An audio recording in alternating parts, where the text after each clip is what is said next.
you believe me if I say to you there is a better sauce than Bolognese sauce? Well, the meat of this slow-cooked beef sauce melts in your mouth, and in my opinion, it's better than Bolognese. Do you trust me? Make it with me. I love this sauce so much. So what do we need? 800 grams of beef chuck steak. For the sofrito we need 1 chopped carrot, half chopped onion, and 1 celery stick that you want to chop.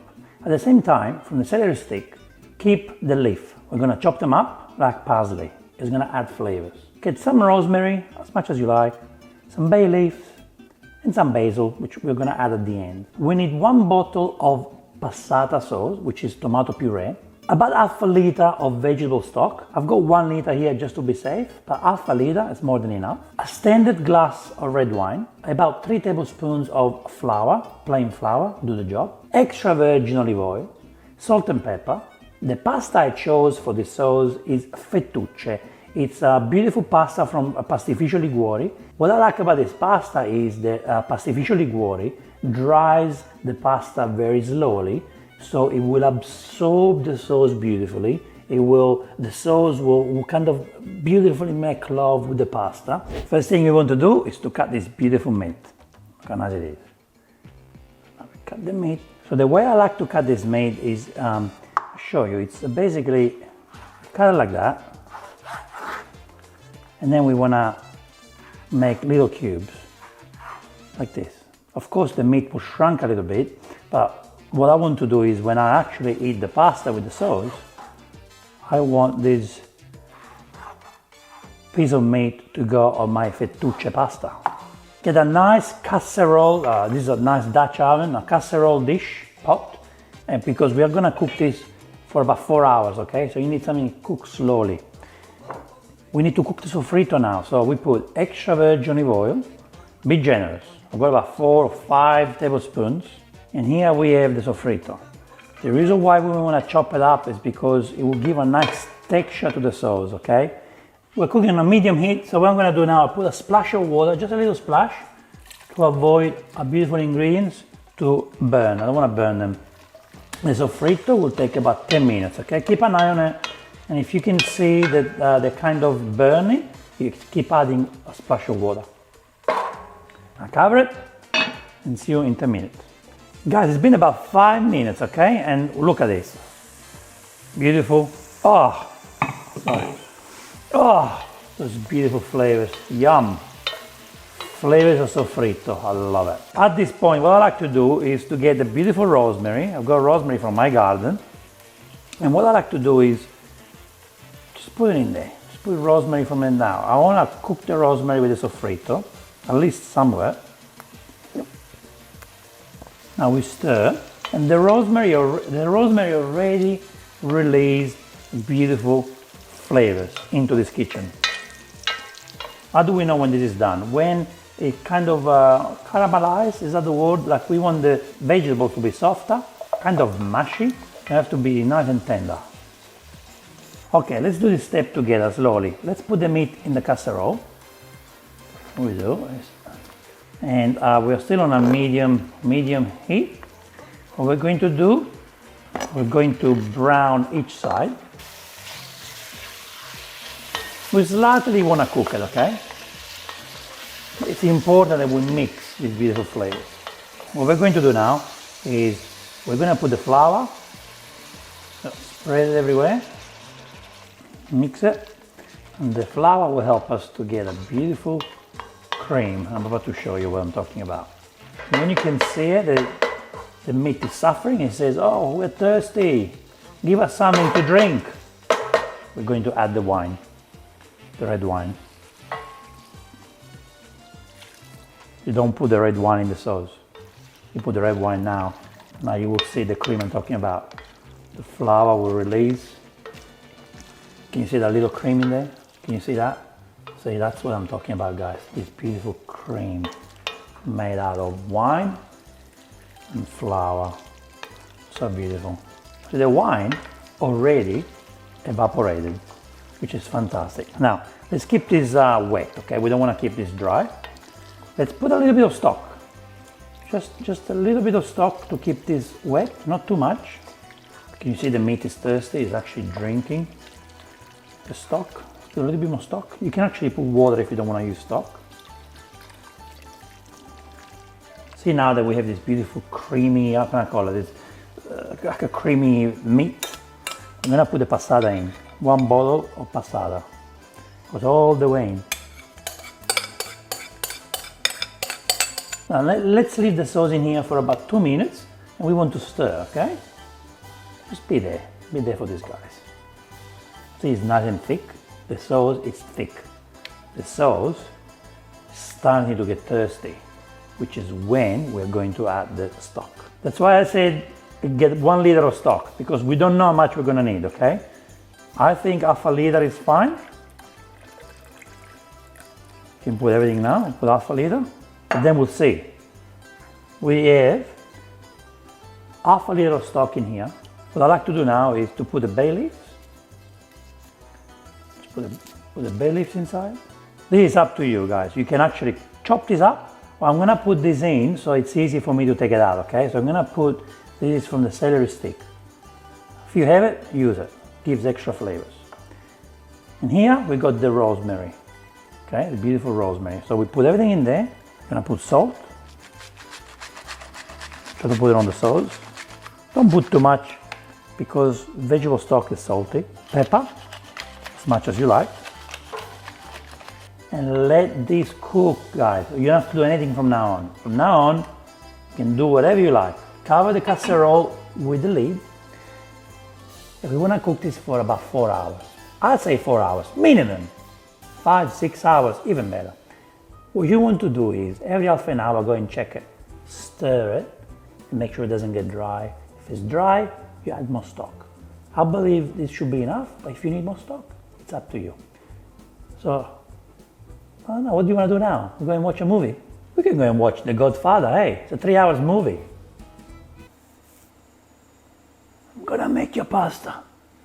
You can't refuse. It's been about half an hour, let's see how it looks like. Oh, beautiful smells, wow. Beautiful, beautiful smell, look at this. Stunning. The meat is still not relaxed, as you can see the meat is still like stiff and needs to be cooked slowly. We've got 3.5 hours left, at least. So, see, it's nice and wet. We do want this to be wet, to be soupy.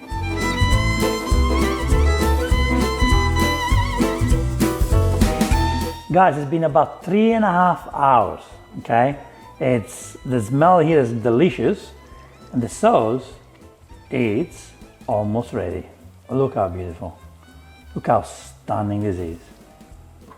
Still a little bit wet. Remove the lid. You don't want the lid anymore. This is the moment we want to take the leaves off. So we start from the celery leaves. Of course, you guys can eat this. Please don't throw them out. You can eat them. Now let's find the bay leaves. We also need to find the rosemary branch. There is no rosemary attached. All came off.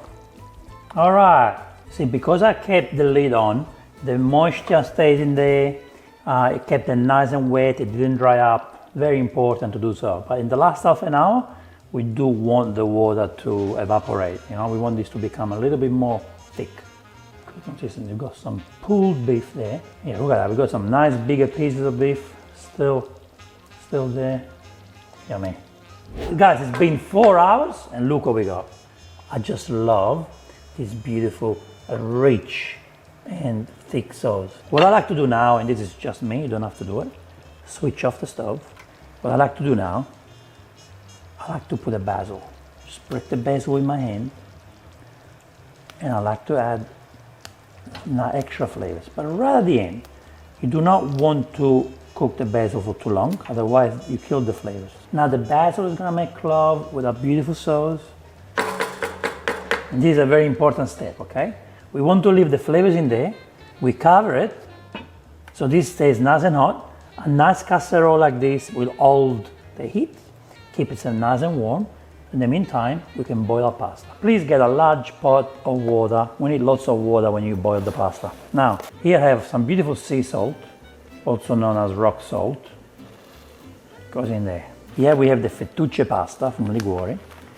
Cooking time, it's 8 minutes al dente, 9 minutes if you want it a little bit more cooked, but no more than that, please. When you cook your pasta, always read the instruction to not overcook it, please, okay? Al dente means to the tooth, not raw. It's cooked, it's like you can bite it. 9 minutes, it's more soft.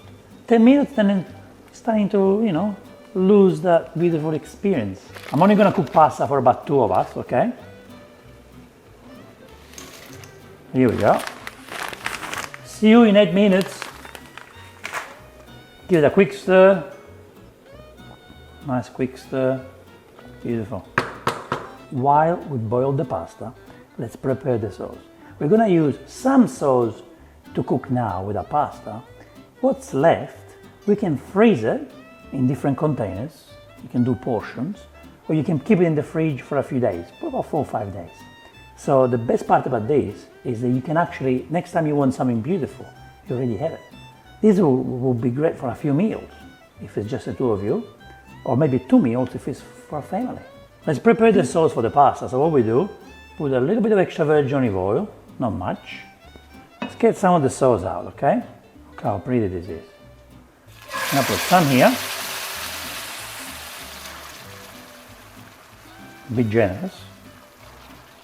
Now we're gonna have some here to serve with our pasta, and then we're gonna top it up too, okay? So this is just a little bit.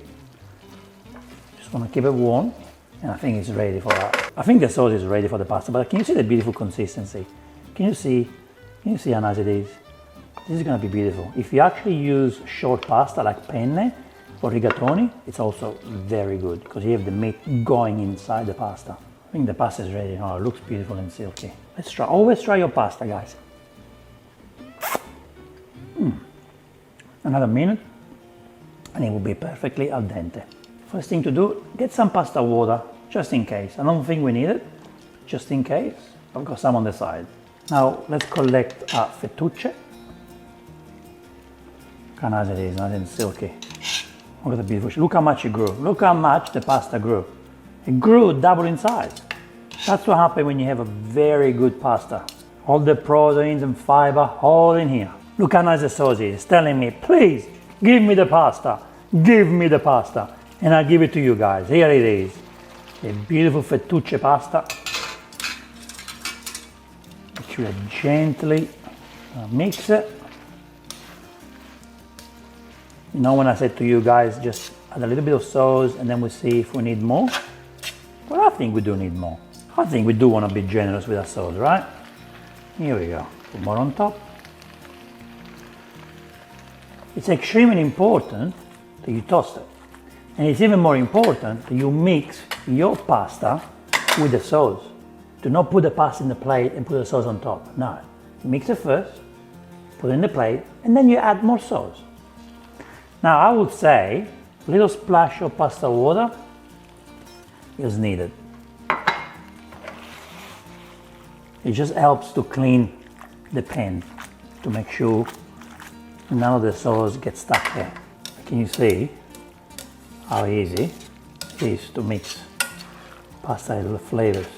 The pasta is already holding the sauce, the meat. See, the spaghetti can do that, but look, see, you got the meat stuck on the pasta. Can you see that? That's beautiful. So when you actually have this, you have flavors from the sauce, you have the meat stuck on the pasta. Spaghetti can give you this. See, the fettucce can give you this. Can hold the meat, can hold the sauce, can hold everything.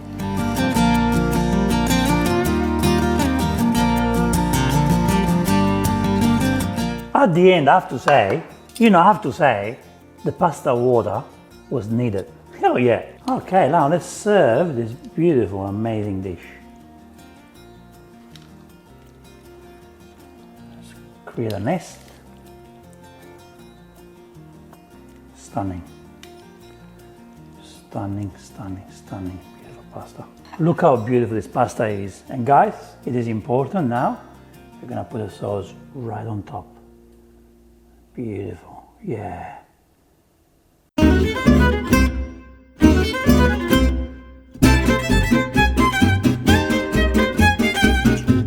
you know what this pasta needs? Some nice grated pecorino cheese. Now, help me to put it on.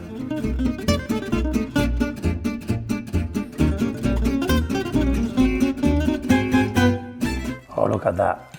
Oh yeah. Guys, I want you to see this. Guys, I want you to see this. The pasta holds the sauce very well. So that's what happens when you have good quality pasta. If you use cheap quality pasta, this doesn't happen.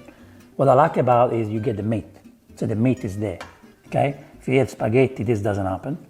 And so when I have a forchettata of this, I'm gonna have a full experience, guys.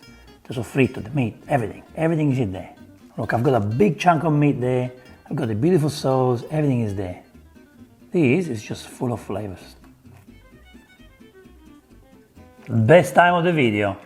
Best time of the video. It's time to eat. Look at that. You ready?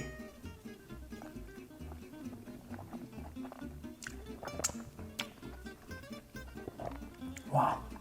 Imagine on a cold winter day. What do you need on a cold winter day? This will warm your heart. A nice glass of vino. Oh, guys, the pasta is silky, full of flavors. It's got the meat everywhere. The sofrito, it's unbelievable. The flavors that we got from the rosemary is there, the bay leaf, even the celery leaf made a huge impact to this sauce.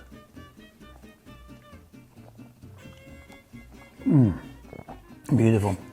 Look at this meat. It's nice when you get a chunk of meat. You see the carrots, the onion is there, the celery is there. Oh my God, wow. Slow cooked food is the best. I am all about quick meals. I have a family and it's nice. But this, we do need this in life. Guys, it's all about how the meat falls apart. Look, watch this. Look at that. Look how tender it is. Wow, it's beautiful flavors. This piece of meat was very cheap and I took it to the next level and made it expensive. So good. Simple ingredients. It's ingredients that you already have at home. Please write a comment below and let me know if you think this is better than Bolognese.